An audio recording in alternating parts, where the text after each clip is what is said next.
Hi hello வணக்கம். ரொம்ப நாள் கழிச்சு ஒரு லஞ்ச் vlog. இன்னைக்கு வந்து கிருத்திகை அண்ட் சங்கட சதுர்த்தி. ஸோ அதனால் சாமியெல்லாம் கும்பிட்டு முடிச்சிட்டோம். இன்றைக்கி வந்து எங்களோட லஞ்ச் வந்து சாதம், சாம்பார், பருப்பு ரசம், வாழைக்காய் பொரியல், கோஸ் பொரியல் அண்ட் பருப்பு, தங்கப்பள்ளிக்கு வச்ச உருளைக்கிழங்கு கொஞ்சம் செமி கிரேவியாக இருந்தது. அது தாளிச்ச மோர், நெய் தான். அதை முடிச்சுட்டு ஈவினிங் போல் நாங்கள் வந்து அன்பிளான்டாக ஒரு இடத்துக்கு போனோம். போகிற வழியில் பார்த்தா இந்த 2 மயிலும் வந்து ஒரு கேட் மேலே அழகாக உட்காந்துட்டு இருந்தது. நாங்கள் எக்ஸ்பெக்டே பண்ணலை. அதை பார்க்கவும் க்யூட்டாக இருந்தது.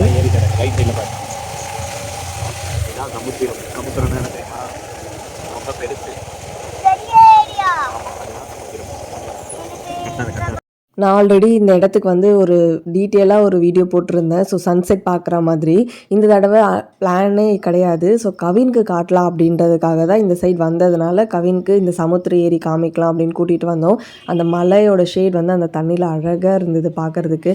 நிலா வெளிச்சத்தில், அதுவும் பௌர்ணமி நிலா வெளிச்சத்தில் நல்லாயிருக்கும் அப்படின்னு என் ஹஸ்பண்ட் சொன்னார். பட் இந்த இடத்துல வரும்போது கொஞ்சம் சேஃபாக தான் வரணும். அப்படியே நம்ம வந்து அம்மா வீட்டுக்கு போயாச்சு. ஸோ சங்கட சதுர்த்தி அப்படின்றதுனால அங்கே கோவிலில் வந்து பூஜை பண்ணிகிட்டு இருந்தாங்க. ஸோ யாரெல்லாம் இட்லி கடை மூவி பார்த்தீங்க அப்படின்னு சொல்லுங்கள். அந்த மூவி பார்த்ததுக்கப்புறம் ஒரு மாதிரி ரொம்ப ஃபீல் ஆயிடுச்சு. It's totally true. நம்ம ஒருத்தவங்க இருக்கும்போது பார்த்துக்காம இல்லாதப்ப அவங்களுக்காக சாப்பாடு வைக்கிறதோ இல்லை அழுகிறதோ ஃபீல் பண்ணுறதுல என்ன பிரயோஜனம் இருக்குது. ஸோ கண்டிப்பாக நீங்களும் அந்த மூவி பாருங்கள். பர்சனலி எனக்கு ரொம்பவே பிடிச்சிருந்தது. நீங்கள் மூவி பார்த்துருந்தீங்கன்னா நீங்கள் என்ன ஃபீல் பண்ணீங்க அப்படின்றது கண்டிப்பாக சொல்லுங்கள். நெக்ஸ்ட் வீடியோவில் பார்க்கலாம். பாய்.